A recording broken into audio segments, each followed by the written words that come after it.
अगर आप इस वीडियो पे आए हैं इसका मतलब आप यूपीएससी के स्ट्रैटेजी के बारे में जानना चाहते हैं। देखिए, स्ट्रैटेजी डिस्कस करने से पहले ना हम एज अ एस्पिरेंट, एज आपकी तरह एक फेलो एस्पिरेंट की तरह कुछ अपने जो हम फील किए ना, जो हम एक्सपीरियंस किए अपनी जर्नी में, वो पहले हम आपको बताना चाहेंगे। सबसे पहले जो यूपीएससी का जर्नी है ना, स्टार्ट करने से पहले या फिर आप कोई भी स्ट्रैटेजी जानने से पहले ना, किसी का भी स्ट्रैटेजी को ब्लाइंडली फॉलो करने से पहले सेल्फ इवैल्यूएशन बहुत ज़रूरी है। क्योंकि ना हर किसी का ना अपना अपना स्ट्रेंथ होता है, अपना वीकनेस होता है। आप ना ऐसे बच्चे के साथ खुद को कंपेयर नहीं कर सकते। हो सकता है ना, वेराइटीज़ ऑफ बच्चे होते हैं, अलग अलग उनका बैकग्राउंड होता है, अपना पास्ट होता है ना। जैसे मान लीजिए कोई ऐसे बच्चे होंगे जो इंग्लिश मीडियम से पढ़े होंगे, अच्छे स्कूल से पढ़े होंगे। देखिए, स्कूल ख़राब छोटा हम नहीं बता रहे, ये क्या आ रहा है, स्कूल को हम कोई ख़राब छोटा नहीं बता रहे, बट होता है ना, एक इंग्लिश मीडियम से पढ़ना, एक सीबीएसई बोर्ड से पढ़ना और एक हिंदी मीडियम से पढ़ना में डिफरेंस हो जाता है। हमारे बोर्ड में हम तो नहीं पढ़े थे, इवन मेरे को जहाँ तक पता है, मेरे को बहुत कुछ नहीं पता था।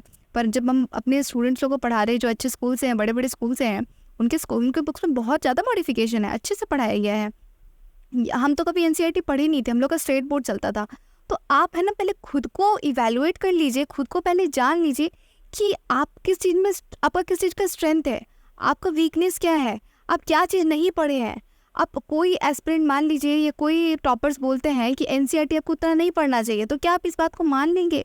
आप डिसाइड कीजिएगा ना कि आप पहले एनसीईआरटी पढ़े हैं कि नहीं। हो सकता है ना कुछ ऐसे हो जो केंद्रीय विद्यालय से पढ़े हो, जो सीबीएसई बोर्ड से पढ़े हो, तो वो ऑलरेडी 6 से लेकर 12 तक एनसीईआरटी अच्छे से पढ़े हैं।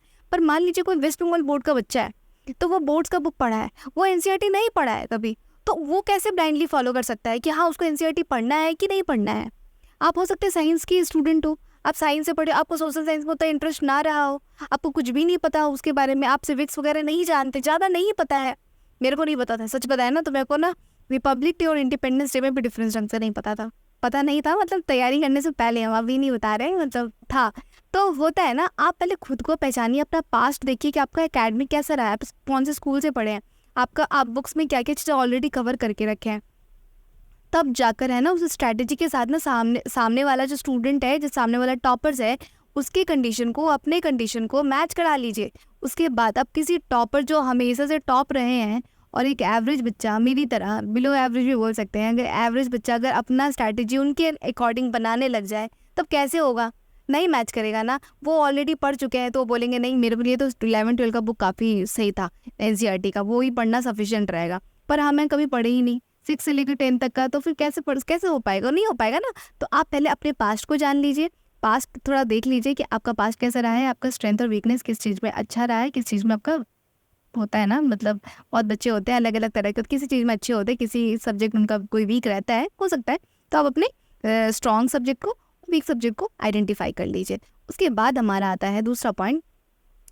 अगर आप मेरे से जानना चाहते हैं या किसी से भी जानना चाहते हैं कि tell me about perfect strategy, एक परफेक्ट सा स्ट्रैटेजी मेरे को बता दीजिए, जो ऐसा स्ट्रैटेजी बता दीजिए ना जो पूरे देर आपका जब तक आपको आपका लबासना में ट्रेनिंग स्टार्ट नहीं हो जाता, या फिर होली बुक में आपका नाम नहीं आ जाता, होली लिस्ट में आपका नाम नहीं आ जाता, तब तक आपको वो स्ट्रैटेजी फुलफिल हो। तो ऐसा कोई स्ट्रैटेजी नहीं होता, ये सबसे बड़ा ब्लंडर है। कोई भी अगर बताते हैं ना आपको एक ऐसा परफेक्ट स्ट्रैटेजी जो आपको प्रीलिम्स क्रैक करा देगा, मेंस क्रैक करा देगा, इंटरव्यू क्रैक करा देगा, ऐसा कोई स्ट्रैटेजी नहीं होता। ऐसा कोई यूनिवर्सल स्ट्रैटेजी होता ही नहीं है। ये बोलते हैं ना, one size fit for all वाला स्कीम नहीं है कि आप ऐसे कपड़े बना दीजिए सबको फिट कर जाए, नहीं, ऐसा नहीं होता। आपको कस्टमाइज़ करना पड़ेगा। ये कस्टमाइज स्ट्रैटेजी होता है। आप खुद के अकॉर्डिंग अपने आप देख कर कि आपको कौन सा बुक सही लग रहा है, आपका स्ट्रेंथ किस चीज़ में है। अब मान लीजिए कोई ऐसा बच्चा पूछता है कि मेंस का आंसर राइटिंग के लिए कितना दिन प्रैक्टिस करना पड़ेगा। अरे कैसे कितना दिन प्रैक्टिस करना पड़ेगा? हो सकता है ना कोई ऐसा बच्चा हो, मान लीजिए हम बोल देते हैं कि मेंस के आंसर राइटिंग के लिए एटलीस्ट आपको 3 मंथ चाहिए। क्या सबको 3 मंथ चाहिए? नहीं हो सकता ना। हो सकता है कोई बच्चा शुरू से बहुत अच्छा लिखने में अच्छा हो, वो शुरू से ऐसे वगैरह लिखा हो, तो उसको तो 3 महीने में हो सकता है उसका हो जाए। पर जो बच्चा कभी ना लिखा हो, नहीं हो पाएगा ना। ये तो एक तरह से ऐसा बात बोलना हुआ कि कितने दिन में हम अपना वेट घटा सकते हैं। अरे आपका वेट कितना है, आप खाते कितना है, आपका क्या बोलते हैं मेडिकल रिपोर्ट कैसा रहा है, उस पर डिपेंड करेगा ना। हो सकता है कोई 50 kg का है, उसको 45 किलो कम एज घटाना है, तो हो सकता है उसको जल्दी से हो जाएगा। पर अगर मान लीजिए कोई 70 kg का है और उसको भी 50 में लाना है, तो क्या उतना ही समय लगेगा? नहीं लगेगा ना। तो उसको पहले देखना पड़ेगा। तो ये होता है कस्टमाइज स्ट्रैटेजी। तो कोई स्ट्रैटेजी पे ब्लाइंडली फॉलो मत कीजिएगा। बहुत बड़ा मेरे को नुकसान हुआ, बहुत गलती किए हम। स्ट्रैटेजी अपना जो आपका सर्कमस्टेंसेस है ना, अपना स्कूल का जो बैकग्राउंड है, ऐसे स्टूडेंट को पकड़ी जिनका भी वैसा ही बैकग्राउंड रहा हो। अगर आप एवरेज हैं तो एक एवरेज बच्चे को कितना डिफिकल्टीज आया, एक एवरेज बच्चे कितना देर लगता है, क्या क्या बुक पढ़े हैं, अपनी कंडीशन को सामने वाले टॉपर्स की कंडीशन के साथ मैच करा लीजिए। अगर ऐसा कंडीशन होता है तो तभी उनका स्ट्रैटेजी को फॉलो कीजिए, और जितना हो सके अपना स्ट्रैटेजी को कस्टमाइज बनाइए। और तो सबसे बड़ा बात जो होता है ना कि ऐसा कोई स्ट्रैटेजी आपको बता देंगे जो थ्रू आउट चल जाएगा, तो ऐसा नहीं होता है। आप जैसे जैसे तैयारी स्टार्ट करेंगे ना, आपका खुद का स्ट्रैटेजी धीरे धीरे खुद ही कस्टमाइज होता जाएगा, धीरे धीरे खुद ही आप चेंज करते चले जाएंगे, अपने आप ही बदलेगा। आपको खुद अपना गलती ऐसा नहीं है कि आप पूरा सारा गलती एक बार कर लेंगे, सारा गलती एक बार सुधार लेंगे और फिर लास्ट तक वो सुधरा रह जाएगा। ऐसा नहीं है, आप अपने जर्नी में गलती करते रहेंगे और अपनी गलती से सीखते रहेंगे। ठीक। थर्ड पॉइंट हमारा आता है कि अब तो कस्टमाइज करने में बता दिए, तो आप कस्टमाइज आपका स्ट्रैटेजी करेगा कौन? आप। यस, आप ही करेंगे अपना स्ट्रैटेजी, क्योंकि आपसे बेहतर आपको कोई नहीं जानता। कोई कितना भी बोल दे, बहुत बार बोलते हैं ना कि अरे तुमसे नहीं हो पाएगा, या अरे तुम्हारा नहीं हो पाएगा। हो सकता है ना, आप मेरे से बहुत बार ऐसा हुआ है कि सर मेरे से क्वेश्चन पूछे और हम उस टाइम बता नहीं पाए, और तुमसे नहीं हो पाएगा, अभी तुमको यही नहीं पता है। अरे हो सकता है उस टाइम पे मेरे दिमाग में ना आया हो, वर्ड कभी कभी होता है ना, नहीं आता है, पर इसका मतलब ये नहीं है कि हम अगर आपको नहीं बता पा रहे हैं, इंस्टेंट फायर आंसर नहीं कर पा रहे हैं, तो हम प्रीलिम्स में आंसर नहीं कर पाएंगे, ऐसे नहीं बोल सकते ना। या फिर मेंस में हम लिख नहीं पाएंगे। कोई हो सकता है बोलता अच्छा ना हो पर लिखता बहुत अच्छा हो।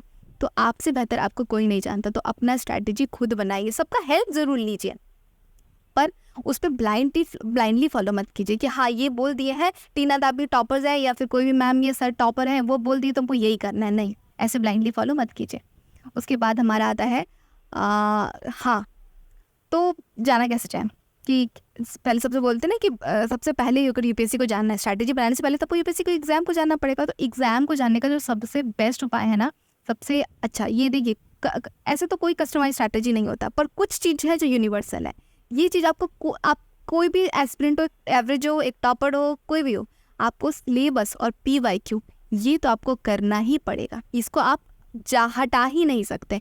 ये आपका टॉपर्स हो, वो भी किए थे, आपको भी करना पड़ेगा। इसमें आपका कोई दो मत नहीं है। तो कुछ चीज़ है जो यूनिवर्सल है, जैसे कपड़ा बनाने के लिए कपड़ा तो ज़रूरत लगेगा ही ना, साइज अलग अलग कर सकते हैं, तो वैसे ही ये कपड़ा की तरह है, सिलेबस और PYQ। और ऐसा भी बिल्कुल नहीं है कि एक सिलेबस को आप एक बार देख लिए यूपीएससी के सिलेबस को, उसके बाद आप तैयारी में लग जाएंगे, बिल्कुल नहीं। ये ना ऐसे आपको जैसे आप है और ये आपका सिलेबस है और ये आपका PYQ है, दोनों का हाथ पकड़ के आपको थ्रू आउट योर जर्नी चलना पड़ेगा। ऐसा बिल्कुल भी नहीं है कि आप सिलेबस पढ़ लिए, PYQ पढ़ लिए, फिर बुक पढ़ रहे हो गया। नहीं, PYQ का बुक खरीदिए, ये आपका पहला बुक होगा। सबसे पहले कोई भी बुक, NCERT हो, लक्ष्मीकांत हो, स्पेक्ट्रम हो, जो बुक खरीदना है खरीदिए, बताएंगे आ गया। और चैप्टर आएगा हम लोग, और सॉरी चैप्टर नहीं, और वीडियोज़ आएगा जिसमें हम बुक का डिस्कशन करेंगे। तो उसमें हम लोग डिस्कस करेंगे कि हम लोग को कौन सा बुक लेना चाहिए, हम कौन सा बुक रिकमेंड किए थे, हम बुक का एडवांटेज भी बता देंगे, ये बुक इससे रिकमेंड किए थे, आपको जो अपने अकॉर्डिंग सूटेबल लगेगा वही कीजिएगा। तो PYQ की बुक को और सिलेबस को अपने साथ रखिए और दोनों का हाथ पकड़ के तैयारी कीजिएगा इसको। और ये आपका पहला बुक होगा जिसमें आप सबसे पहले PYQ पढ़ेंगे। जैसे कोई भी चैप्टर अगर फंडामेंटल राइट्स पढ़ रहे हैं तो ज़्यादा अच्छा ये होगा कि आप पहले PYQ देख लीजिए। PYQ क्यों आपको इतना प्रेफर कर रहे हैं, कितना इतना क्यों बोले, और सारे लोग भी आपको जनरली बोलेंगे ही, वो हम आपको दूसरे वाली वीडियो में बताएंगे कि PYQ का क्या इंपॉर्टेंस है। बस इतना ही। अब स्ट्रैटेजी, अभी तो खास कुछ स्ट्रैटेजी नहीं बताया, बस हाँ स्ट्रैटेजी कैसे चुनना है ये जरूर हम आपको बता दिया है। तो आगे के लिए बेस्ट ऑफ लक। और उसके बाद हम आप नेक्स्ट वीडियो में हम बताएंगे कि एक इसमें एक और पॉइंट जो आता है कि ऑप्शनल को भी आइडेंटिफाई करना, तो ये थोड़ा डाइवर्स है, थोड़ा एक्स्ट्रा बोलना पड़ता है, एक्स्ट्रा इसमें समझाना पड़ेगा। तो ये ऑप्शन को हम आपको नेक्स्ट वाली वीडियो में बताएंगे कि ऑप्शनल कैसे आइडेंटिफाई करना है। इसके बाद स्टार्ट कीजिएगा कुछ भी। Thank you, best of luck.